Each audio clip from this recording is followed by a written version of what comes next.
Hello and welcome back to It's a Spectrum. Before we get started, as always, make sure that you turn on the bell notification, you're subscribed, you like, you watch till the end, you leave a comment. That'd be dope. Also, if you want to support us, we have a Patreon with a lot of great tiers on that. We are at Radar Pod on all platforms. Radar Pod is sort of the umbrella in which all these shows are made. But this particular show is It's Spectrum. Normally, I'd have a guest lined up for you. Due to the recent LA fires, we've had to have some rescheduling and cancellations last minute. So we're adjusting to that. Today's going to be a solo pod. So the first thing that I wanted to talk about is what our mission statement is and what my goal is with this show. Because there's a lot of content being made in regards to not only specifically the autism community, but also neurodivergence in general, neurocomplexity. There's content about terminology. There's content about diagnostic criteria. There's content about what to do with those two things of information, whether you're the person with the disorder or the parent, friend, coworker, etc. of said neurocomplex person. I know that because of the name and logo, it feels autistic centered. And to be honest, that is how it started. But the more that I continue to have guests on the show, the more I am reminded that while autism is a very pertinent part of our experience, it is not the sole factor that contributes to that experience. A lot of us are neurocomplex. A lot of us have comorbid diagnoses, multiple coexisting diagnoses, etc. And I do think that those are important enough to talk about also. And it also reminds me that while I did start it with the conversation of autism, that wasn't supposed to be the sort of core of the conversation. What the core of the conversation is it's room for us to just be comfortable talking about it, regardless of which disorder we're talking about. And what it's meant to be is two things. It's meant to be an open space for people with these disorders to talk about themselves without immediate contradiction and dismissal. And it's also supposed to be comparative narrative for non-divergent, non-complex, or non-specific neurotype people. What I mean by that is I know a lot of people don't have these disorders, but they'll look into them or they'll believe that they've come to the conclusion of what the disorder is, but they're basing that information on a lot of mixed media, a lot of skits on TikTok, a lot of media portrayals, shows like The Good Doctor, like Atypical, a lot of very quick, very soundbitey moments that aren't the full picture. And I'll even say there are people that actually look into these disorders so that they can know, but their interpretation is completely, what's the word? Dictatorial feels right, but I don't think it's right. It's completely text-based. It's a very specific, very restrictive interpretation. They only know what the book says. So by having guests on who can speak for themselves, and I know that that doesn't represent the full spectrum of certain disorders like autism and bipolar and schizophrenia, because there are some people who struggle specifically with verbal communication. But being able to have some people on that can provide that experience, I believe does help give context to what's being described in the books. Like when we talk about intrusive thoughts, when we talk about stimming, when we talk about the level systems of the autistic diagnostic, having the personal stories to compare that to, I think gives a better picture of what it means to have those things and experience those things. That's also why I decided to make this specific episode. I'm taking advantage of this pause that we have where we're in between guests right now.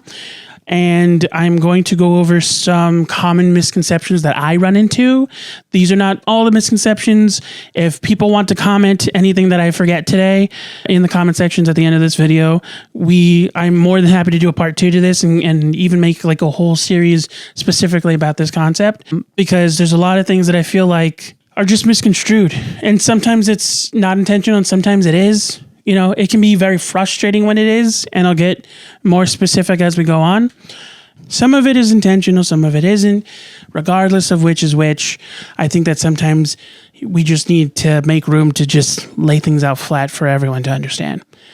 Because that is something that is important about what's happening right now with the current knowledge of autism and ADHD and all of these disorders is we're not only building a language for us to understand ourselves, we're building a language so that we can start to communicate with the people that don't have these experiences. And that will always be an aspect of the language. And in fact, I think we'll start there with what was known and what has changed in the last couple decades.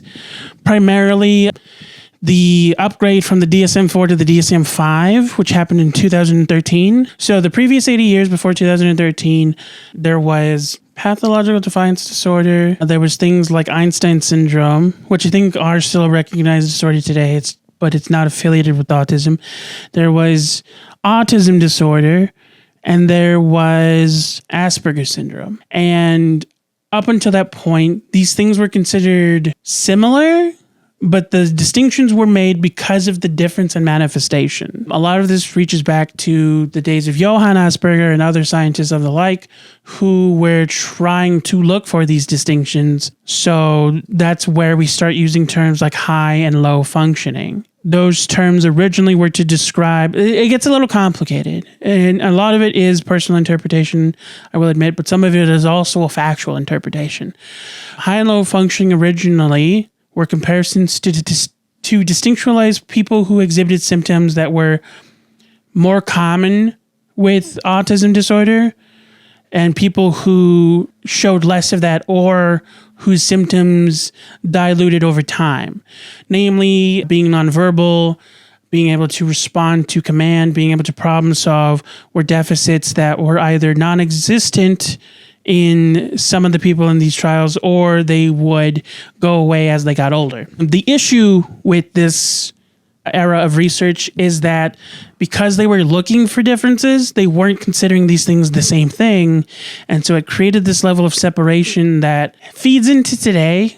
It's been over a decade of this new information and people are still kind of catching up. And to a degree, I think that there is, not saving grace, what's the word? Something grace. We can't allow a grace period for older people of these diagnoses to adapt. It's up to them whether they want to adapt, but regardless of whether or not they accept it, the terminology has been updated for a reason. That brings us to 2013, where Asperger's, I believe it's PDD, but I might be thinking of NDD. I forget all of the acronyms right now.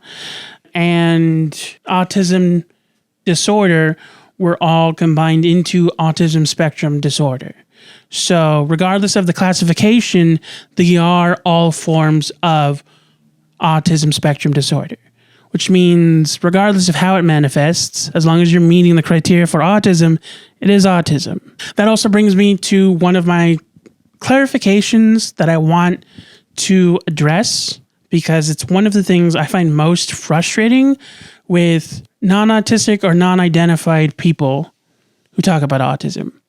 And that is when you say everyone's a little bit autistic, everyone's on the spectrum. That is not how it works. That is like saying everyone's a little bit OCD. That is like saying everyone's a little bit blue-eyed. No, you have it or you don't. And it's not only based on how it manifests and what the symptoms look like to each individual. It's also very highly corroborated that there's a genetic component. What the defining genetic component is not yet defined, but there is a consistent correlation.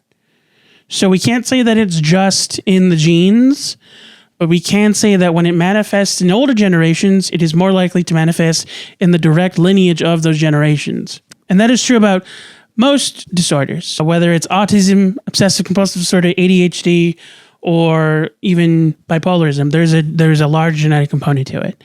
There's also environmental factors, developmental factors. The person's individual experience also affects how their symptoms manifest over time.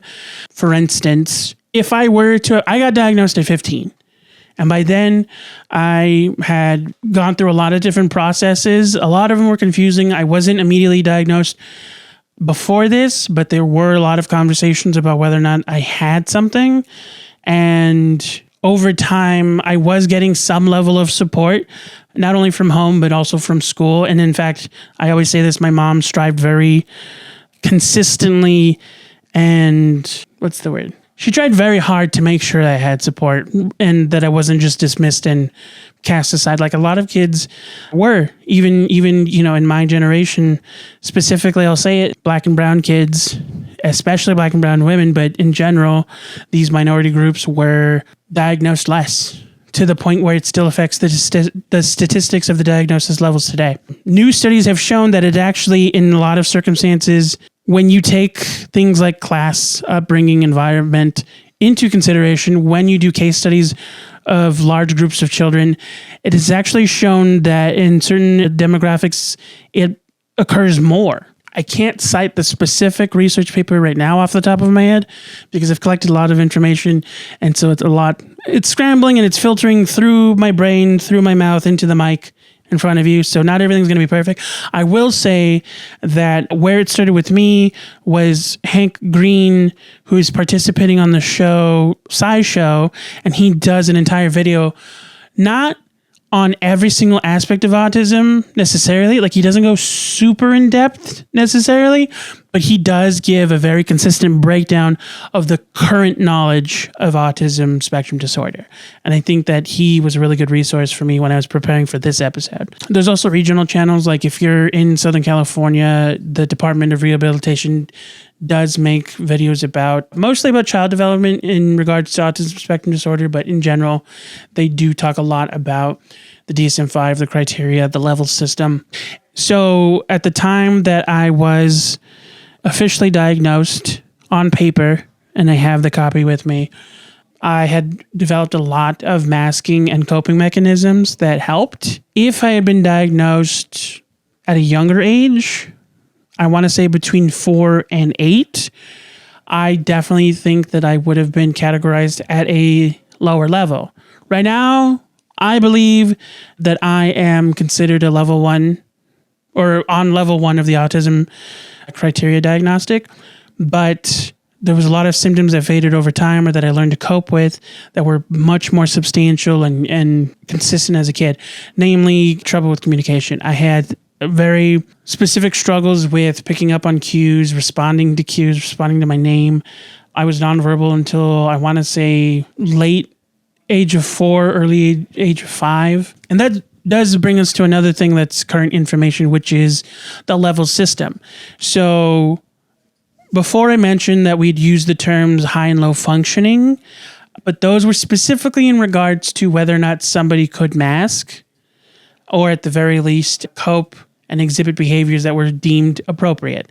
There's a lot of conversation, a lot of controversy regarding how that was handled over the last 80 years before 2013 till even today. There's a lot of different variations of behavioral therapy that's used with children with autism, and it's a case-by-case scenario. It's not something that I can immediately I can't dismiss all of it as a concept because I've been through certain kinds of behavior therapy that have been beneficial, but definitely there are versions of it that we know are harmful, specifically negative reinforcement. There's a lot of electrotherapy, there was a lot of physical restraint involved, and there's even some cases that they're still happening where isolation is used. If a kid is exhibiting negative behavior, quote unquote, they will be put into an empty padded room with nothing but a chair and left there until they stop exhibiting those behaviors. And that'll reinforce the idea that what they're doing is bad and they're going to get punished if they do it. And so it's important to understand, because of things like this, I think that the level system is necessary because it establishes several things. The first one being that there is no specific distinction in high and low functioning. Based on the individual cases of manifestation, especially in current research studies, there are people that can communicate well, but don't communicate verbally. The people that teach themselves sign language or teach themselves their own form of command there's people that use tablets, there's people that use writing instruments that function in most other cases other than verbal communication that would, 12, 15 years ago be considered lower functioning because they didn't speak. Versus there's people who do speak and are verbal, but they still struggle with direct call and response. Even though they know how to talk, even though they can be fluent and describe how they're feeling, they don't always identify when they're being spoken to. There's kids that I went to school with and were in, special needs and remedial classes with who, if you looked at us individually, we would both be considered high functioning based on the old criteria. But when you looked at us together, there was a distinction in how I communicated and how they communicated, even though they were in a lot of other circumstances savant. That's not always the case with people that, I think the statistic is something like 10% of the autistic community has savant syndrome. So it's not a consistent thing. And we'll get into that in a second. But right now I'm specifically talking about the levels. So because the distinction is not clear cut, they created the level system. And so instead of looking at the appropriate... So how I understand it, what the level system is instead of looking at the individual cases as what positive behaviors they exhibit versus negative, it's focused more on what their detriments and struggles are and how severe those detriments and struggles manifest. So somebody that can't talk, has poor motor function, has poor call and response, doesn't really respond to not only social cues, but direct command and communication would be closer to tier 3 versus someone like me who can be vocal and for the most part has overcome things like negative stimming and managed to find ways to cope with like sensory overload and things like that. I would be considered level 1. Level 2 is the in-between, again, where it's like someone does exhibit a lot of motor function and understanding, but still has severe detriment. So because this is where the levels start with acknowledgement, this is also acknowledging that some of those things can change over time, that it acknowledges the other factors other than just what the individual is exhibiting when they're diagnosed. So I know this portion to start off has been a little bit scrambled, but to recap what I'm addressing, the first thing is no. Everyone is not a little bit autistic. That's not how it works. There is a criteria.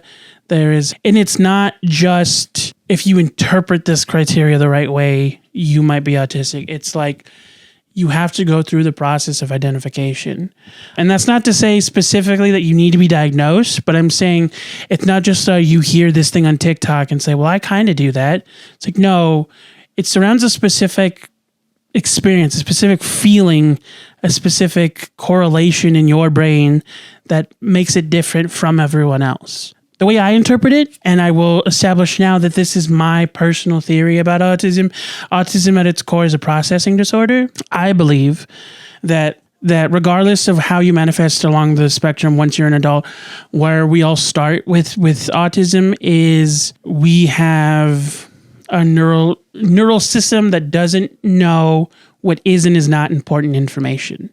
And that over time manifests in several different ways, whether it's not absorbing any of the information because it can't decide what it needs to know and what it doesn't, or whether it gathers all information and over time makes its own distinct correlations and separations on what it needs to know and what it doesn't need to know.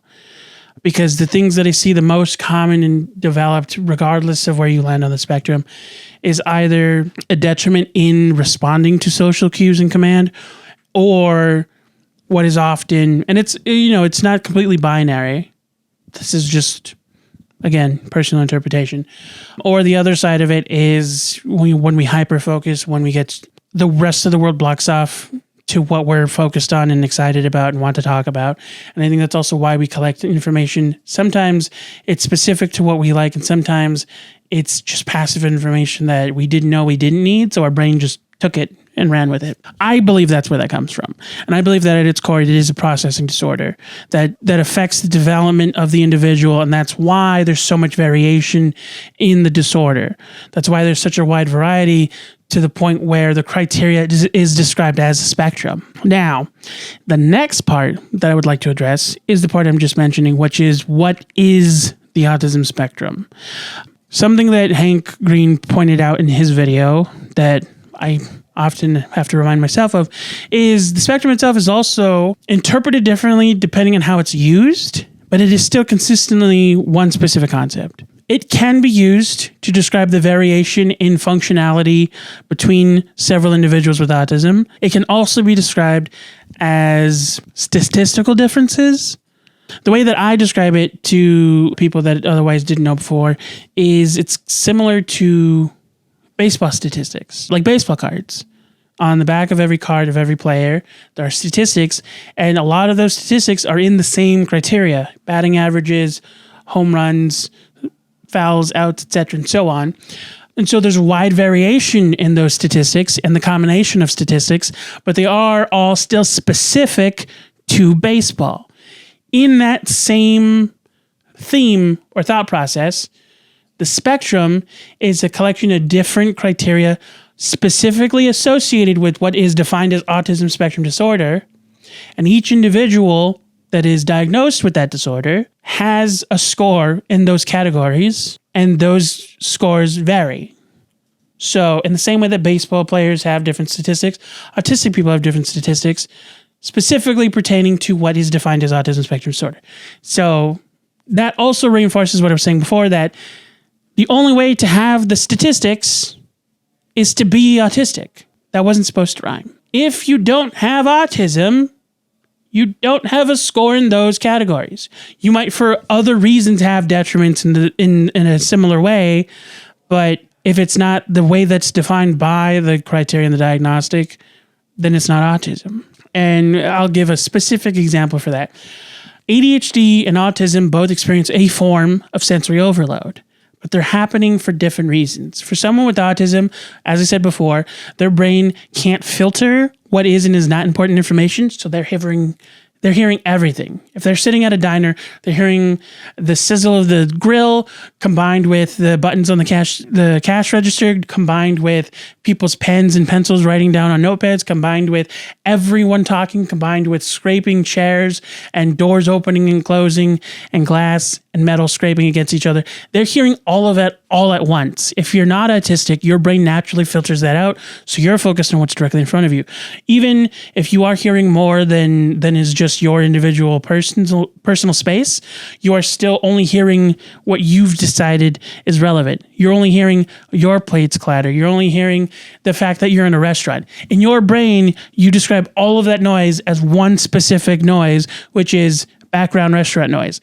Autistic people's brains can't do that, so they experience overload because they can't tell which information is important and which isn't. With someone with ADHD, it's more that their brain can't decide specifically what to focus on. I kind of describe the same thing. With autism, they're experiencing all at once. With ADHD, you're being pulled from one distraction to another, one at a time, but at a rapid rate. So it's still the same process, so it's still the same conclusion, but it's a completely different process. And so that's what I mean by you can have something similar and the same result, and it's still not being autism. So if you're not autistic, it's still not autism. So sometimes, I'll be honest about it, I forget to brush my teeth. I don't not brush my teeth. I don't refuse to brush my teeth. I just will not realize that I haven't for a while. It happens. So that's one of the detriments I have is self-maintenance. Sometimes I forget to take my medication.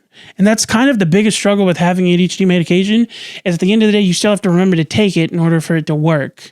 It's kind of like that Seinfeld episode where it's like he buys the deluxe ultimate hard lock, deadbolt lock. It is the best on the market. It is impervious to pick locking, but the only way for it to work is the door has to be closed. That's what ADHD is like when you have to take pills. It actually gives me a good excuse to dive into ADHD. There's a lot of different things I'd like to talk about and correct about ADHD. Namely, this was something that was also updated by the 2013 DSM-5, which is what was formerly two different disorders, ADD, ADHD, is now collectively considered one disorder. So if you had either or, now it's just called ADHD.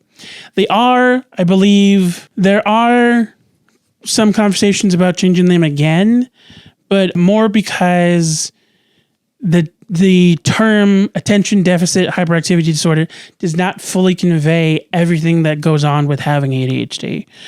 There's a lot that we've learned, which is why specifically ADD was erased. It's less that there is an attention deficit and more that, as I said before, the brain struggles with slowing down. It's actually a extremely active brain. Originally, what they thought was you literally didn't have attention. You were incapable of giving focus to anything if you had ADD. And the distinction between ADD and ADHD was that with ADHD, you also had trouble focusing, but it's because you were hyperactive. It's because, again, you didn't know which information to focus on, so you kept jumping from thing to thing to thing, kind of like a dog chasing squirrels.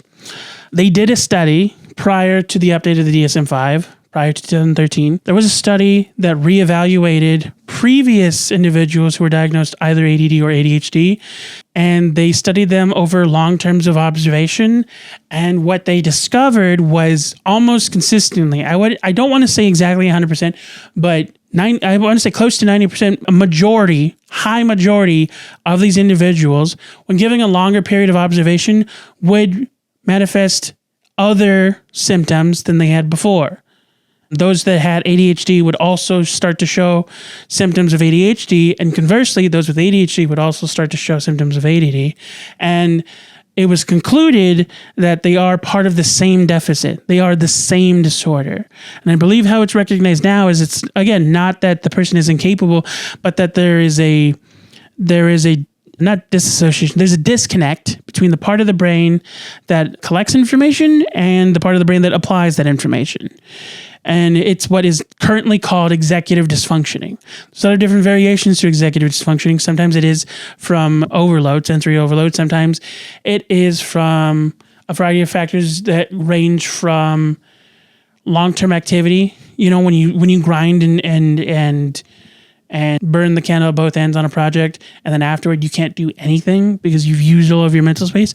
Sometimes it is habitual. Sometimes it's a part like what you're having in your diet and how that's affecting the long-term productivity of your brain. So that is another correction. ADHD and ADD are now one consistent diagnosis, and it is just called ADHD. Another thing that is misunderstood with both ADHD and autism is stimming. Stimming, the term refers to stimulated action, which refers to how individuals cope with forms of high energy. And that can range from negative to positive stimming. Sometimes, a common thing with some people with autism is like when they're anxious, they start hitting things, they start pounding things, and that can be considered a harmful behavior. So that is something that is often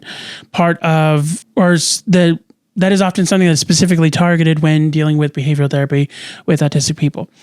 There's also positive stimming.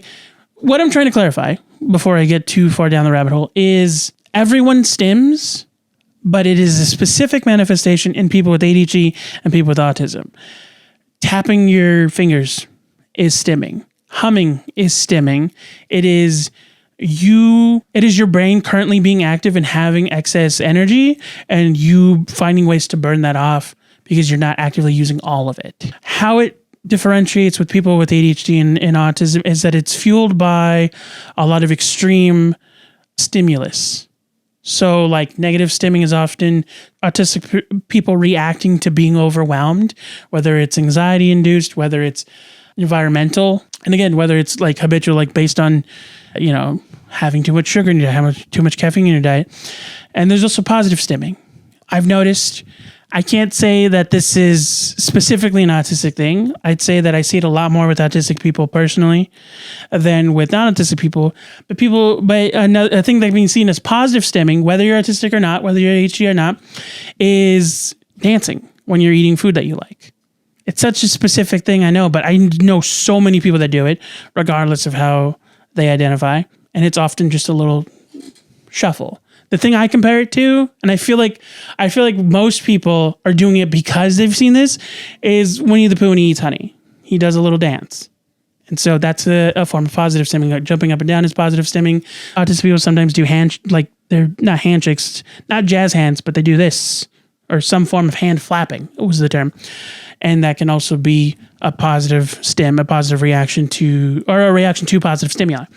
So everyone stims, but it is more extreme with people in ADHD and autism. What I mean by that is that it manifests to such a visible degree that it is different from everyday stimming that everyone does. So everyone stims, regardless of how you cope with it. And the reason I bring up that distinction is because a lot of people will hear the description of stimming and not, again, see the distinction between normal and not an abnormal stimming. And so they'll be dismissive of the concept. They'll either hear everyone stims, or they'll think like, well, you just choose to do that. You can just stop doing that. It's like, no, sometimes it's involuntary. It's a visceral reaction to stimulus. And sometimes people can't help it. I would say it's the same part of the brain that most people have when they stub their toe and they yell, fuck. That's not specifically stimming, but I believe it is a similar part of the brain that is like, it's a reaction.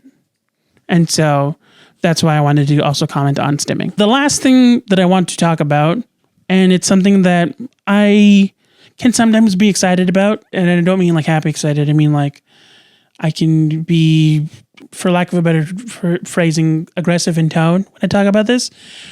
It is something that's kind of personal to me, and it's defining what intrusive thought is. There is a huge, and I used to be part of this group, and I think that's part of why I sometimes might be overcorrecting when I'm correcting somebody else. There's a huge misconception about what intrusive thought is, and it is often confused for impulsive thought. And a lot of people say, well, how can you have impulsive thought? Impulse is action without thought.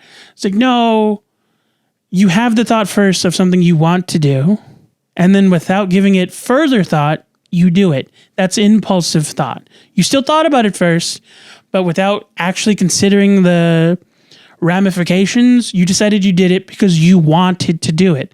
That is the main distinction between impulsive and intrusive thought. An intrusive thought is an idea, a memory, an image, an impulse that you don't want to happen in your brain. And so when you see videos about people doing inappropriate things, they're silly, they're funny, they're not harmful. Those are impulses because the person didn't not want to do it because it was harmful. They just knew that it was frowned upon, but they still wanted to do it. An example I want to give, because it was a recent argument, I'll clarify it as, that I had on the internet, was this one was making a joke about using a menorah to light a joint. And so she started off the video by saying, when you have the impulsive thought to da-da-da-da-da. And so I do this a lot, and I don't do it to start arguments. I just do it hoping that people will see this and then have the wherewithal to look into it, to at the very least Google it, and specifically Google what is and is not intrusive thought. But I comment, that's not what intrusive thought is. And someone starts arguing with me, and they're trying to backtrack. And I believe that this person was coming from a purview that they did look it up. But I don't believe that they, and again, that's my assumption, that's my conjecture. I personally don't believe that they had experienced intrusive thought themselves, and they just didn't like that I was being negative about a joke. And this is the thing, is like, I don't hate the joke, but that's not what intrusive thought is. And so here's what my issue was. I didn't care that they were making the joke. I didn't care that people were joking about intrusive thought to begin with, because I've had jokes about intrusive thought. I have a flash joke, which is why I have the shirt about an intrusive thought that I have. I cared about the appropriately defining what is and is not intrusive thought, because it affects the conversation when someone is trying to seek support about intrusive thought. When you only look at it as silly little quirks that people have, silly little impulses, then you start to create the connotation that it is harmless. So when someone tries to tell you that it's not, you're more inclined to be dismissive of them. And that's the harm in calling an impulse an intrusive thought. And that's why I talk a lot about the distinction. And that's why I comment, that's not what intrusive thought is. If someone engages me further, I do explain more, but I always just start and stop with that phrase. That's not what intrusive thought is. Hoping that someone, and the thing is, those comments on all of these videos, those single sentence comments are validated and identified with by so many other people that have schizoaffective disorders, that have anxiety disorders, that have obsessive compulsive disorder, and have constant intrusive thoughts. Because they feel what I feel, which is it's a lot more infuriating and uncomfortable than people without these disorders realize. Intrusive thoughts are defined by the invasion of the thought. I referenced my joke, and so I will use that as my example for clarification. I drew a joke about when I'm in a car, I have to hold on to the handle above the window because I'm afraid that I will open the door and jump out. Now, the joke that I tell is that I'll watch the road go by and I'll have the thought, what if I am the Flash? That is an impulsive thought. And that is the part that is separate from reality for the sake of the joke. The reality of where that joke comes from is I learned the phrase for it, but I can't remember right now. What I call it is impractical muscle memory. It's not it's not a very correct term. The reason that I called it that when I was a kid because I was trying to explain to my therapist what I was feeling. It feels like muscle memory, but it's an action that I've never actually committed before. So what it feels like is my body knows how to do this thing, so it wants to do this thing. I don't want it to do this thing. So when I'm on the highway, the first image is my hand opening the door. The second image is me falling out. The third image is every bad thing that can happen once I do that. So my anxiety and my OCD corrects that by forcing my hand as far from the handle as possible by grabbing the handle above the door. I also lean away from the door and I don't look out the window. Those things, when described to somebody that doesn't know why I'm feeling this or how I'm feeling, sound irrational. And it's because they are. That is what intrusive thought does. That is how OCD is defined. That is the distinction between regular anxiety and obsessive compulsions. The obsession is, I'm worried that I'm going to hurt myself. The compulsion is preventing that. And so that is, not to get real with you guys. I hope that you can still continue to enjoy the joke when I tell it, because I'm still going to keep telling it. But that is the distinction, and that is why I'm so consistent and for lack of a better phrasing, strict about correcting people about the definition of intrusive thought. That's not to say that you can't joke about impulsive thoughts. It's just important to use the right terminology, because it's not only about perpetuating the right connotation, it's also about the individual's journey with understanding what that is.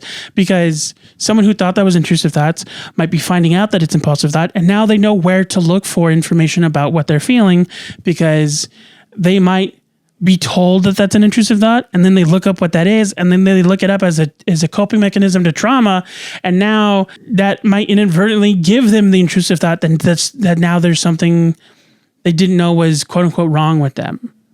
And that's anxiety inducing, And there's a lot of variations to the circumstances that can manifest from this miscommunication. But regardless of how it manifests, the point is that something is being miscommunicated. So that's why I wanted to cover all of these terms. I'm starting to lose my voice a little bit because I've been talking a while and I need water. And I think that I've covered everything that I wanted to cover today, that I prepared to cover today. So we're going to leave it at that. I hope you enjoyed this episode. 5 seconds. If, as I said at the beginning, there are things that you'd like me to cover further, let me know in the comments. I'd like to make this a series. I wanted to make this specific video because I know that I reference these things a lot in conversations with the other guests, but I never clarify what I'm talking about, because often they know what I'm talking about. They've researched the same things I have, or how I describe them immediately makes sense to them. And so in that individual circumstance, there is no need for further clarification. But not everyone knows what we know. And sometimes not everyone wants to know. But I think it's important to have the conversation nonetheless. So thank you for staying this long. Be sure to like, subscribe, all that good stuff. And I forgot. We'll put an ad for this somewhere in. But in case we forget to put an ad, we have merch. So if you made it this far, you now know that. We have an Etsy link that'll be in the episode, and it's on the link tree on all of my pages. We have 2 shirts open. The first one is based on my schizophrenia joke, and it's called Adorable Schizophrenia. The second one is the logo for this show. It's a spectrum, and it's what looks like a bat symbol. But it's actually a spectrum criteria chart that happened to look like a bat, so I used it. So the last thing I'll say is be open-minded when you're talking about these things, because they're not black and white. They are often a spectrum of information and variety. So don't cry. We'll work on it. Have a good day.